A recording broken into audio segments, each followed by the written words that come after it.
Саламатсыздарбы, кабарлардын күндүзгү чыгарылышы менен таныштырып, студияда мен Альбина Жолоева.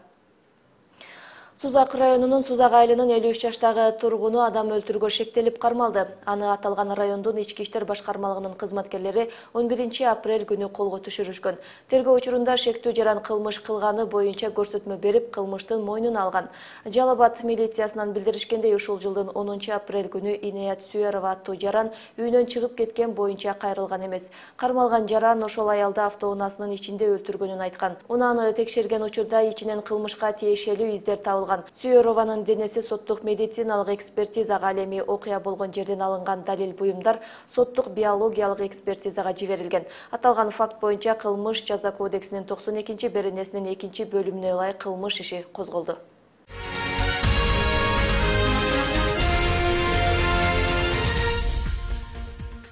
Кыргызстанда жыл башынан бери жол кырсыгынан 194 адам каза болгон. Бул тууралуу Ички иштер министрлигинин басма сөз кызматы билдирди. Маалыматка ылайык 2015 жылдын 1-кварталында бардыгы болуп 1200 жол кырсыгы катталган. Анын ичинен 194 адам каза болуп, 1700 адам ар кандай жарат алган. Статистикалык маалыматка ылайык балдардын жол кырсыгына кабылуусу 22 учурга кыскарган. Жыл башынан бери балдардын катышуусунда 185 жол кырсыгы катталып, анын кесепетинен 11 бала каза болуп, 204 бала ар кандай деңгээлде жарат алган.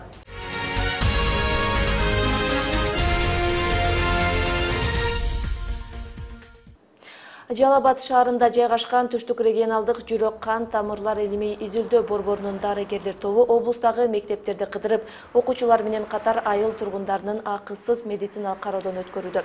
Бул тууралуу борбордун директору Калдарбек Абдыраманов билдирди. Анын айтымында, жүрөк кемтиги менен төрөлгөн балдардын саны соңку жылдары өсө баштаган. Облуста 460тан ашык орто мектеп бар.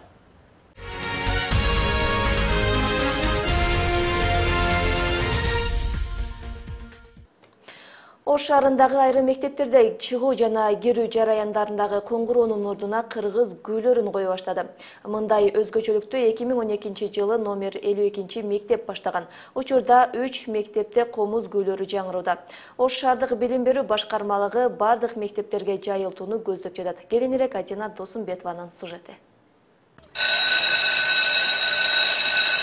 Сабакка кирүү жана чыгууга берилген бул үн баарыбызга тааныш. Буга чейин өлкөдөгү ар бир мектепте бирдей коңгуроо жаңырып келсе, Ош шаарындагы номер 52 мектепте кирүү чыгуу жараяндарында комуз күйлөрү жаңырууда. Мындай өзгөчөлүктү мектеп жамааты имарат жаңы ачылганда, тактап айтканда 2012 жылы баштаган. Эми негизинен кыргыздын күйлөрү, комуздун коштоосу менен күйлөрдү берүүнүн бул өзү балдардын кыргыздын үрп адатын, салт санаасын дегендей буларга бир руханий байлык берсе керек деп ойлоймун. Мектепте радио бөлүмү бар. Анда ар бир сабактын аяктаган мөөнөтүнө түрдүү күйлөр даярдалып коюлат. Убакыт келгенде автоматтык түрдө жаңырат. Сабак башталганда кыргыз көсүнүн коңгуроосу чыгып, окуучуларга ийгилик каалайт. Ал эми чыгууга берилген коңгуроодо канчанча сабак бүткөнү айтылып, окуучуларга ыраазычылык билдирилет. Кымбаттуу окуучулар, экинчи сабак башталды. Сабагыңыздар ийгиликтүү болсун. Бул кирүүдөгү күү болсо, бул чыгууга берилген коңгуроо. Кымбаттуу окуучулар, 4-чү сабак аяктады. Комуз күйлөрүнүн жалаңгана шаңдуулары тандалып алынган. Ал окуучуларга ар тараптан шык берип, патриоттук сезимин ойготот. Бирок мурдагы коңгуроого көнүп калган окуучуларга мындай өзгөрүү жаңадан киргизилгенде өөн учураган. Баштапкы мектебибиздеги коңгуроолордун айырмасы бул сабак башталарда дагы сабагыңыздар ийгиликтүү болсун деп бизге өзүнчө бир дем берип турат жана кыргыз күйлөрү менен. Ошону менен биз алдыга сабакта кадам таштап, сабагыбызды ийгиликтүү чыгара алабыз. Бул да болсо бир азга психологиябызга зор таасирин тийгизет. Бул биринчи келгенде бизге да абдан таң калыштуу болгон, үйрөнө албай да жүрдүк. Бизде мурунку мектептерде баягындай эле жөнөкөй эле коңгуроолор болгон. Мындай самалыкты мектеп жетекчилиги өздөрү демилгелеген. Ош шаардык билим берүү башкармалыгынан эч кандай буйрук чыгарылган эмес. Учурда башкармалык колдоого алып жатат, бирок министрликтин азырынча кабары жок. Мындай өзгөрүүнү кандай кабыл алышы белгисиз. Мурдатан колдонулган башка өлкөлөрдө. Мисалга алсак, Түркия мамлекетинде классикалык музыкалардан сырткары түрк элинин улуттук музыкалары, аспаптары, ырлары ойнолот. Бул аябай эле жакшы таасирин окуучуларга туура эле таасирин бергендигинен кабарыбыз бар. Ошол эле нерсе биздин Кыргызстандын мектептеринде кыргыздын күйлөрү жаңырбаса кантип болбосун деп биз мугалимдердин, мектеп жетекчилеринин демилгелерин колдоп эле атабыз. Бул самалыктын башталганына 3 жыл болду. Номер 52 мектептен кийин шаардагы 12-24 мектептер да ушул өзгөрүүгө киришкен. Билим берүү башкармалыгы бардык мектептерге жайылтууну пландап жатат. Ал эми акыркы коңгуроо аземин өткөрүүдө мурдагы эле салттуу коңгуроо кагыла бермекчи. Адина Досумбетова, Зайыр Абдыкеримов, Ынтымак.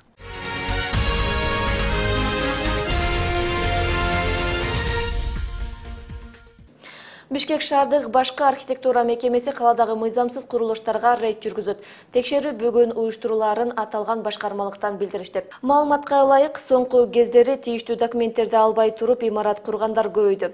Андай курулуштар көбүнчө фирмаларга эмес, жеке ишкерлерге таандык болууда. Рейд учурунда мыйзамсыз деп табылган курулуш ээлерине чара көрүлөт. Соңку жылдары борбор калаада курулуш көбөйдү. Тажикстан менен чектеш аймактардагы жолдор менен көпүрөлөрдүн курулушу бүткөрүлүп жатат. Бул тууралуу кечээ 14 апрелде туруктуу өнүгүү жана тынчтык үчүн чек ара кызматындагы деп аталган долбоорду талкуулоо маалында күч блогу боюнча вице-премьер-министр Абдрахман Маматалиев билдирди. Ал өткөн жылы көпүрөнүн курулушу үчүн Тажикстандын чек арасында курал колдонгон конфликт болгонун эскерип өттү. Бирок азыр жагдай турукташты жана жолдор менен көпүрөнүн курулушу аяктап жатат. Эскерте кетсек, 2014 жылдын Кулунду Максат көпүрөсүнүн жана Тажикстандын Точкон айылын айланып өткөн Көкташ, Аксай, Тамдык, Кишемиш жолунун курулушу үчүн кыргыз-тажик чек арасында 3 жолу атышуу болгон.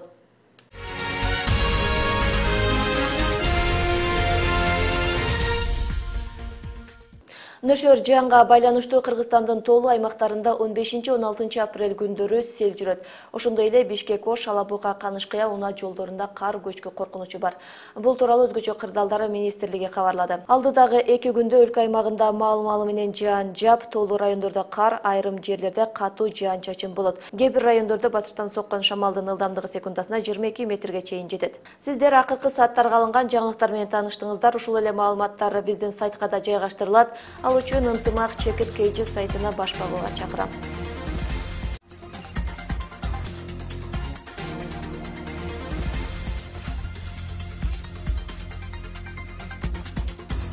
Мен сиздер менен кечки саат 6-га чейин коштошом. Иш күнүңүздөр көңүлдүү улансын.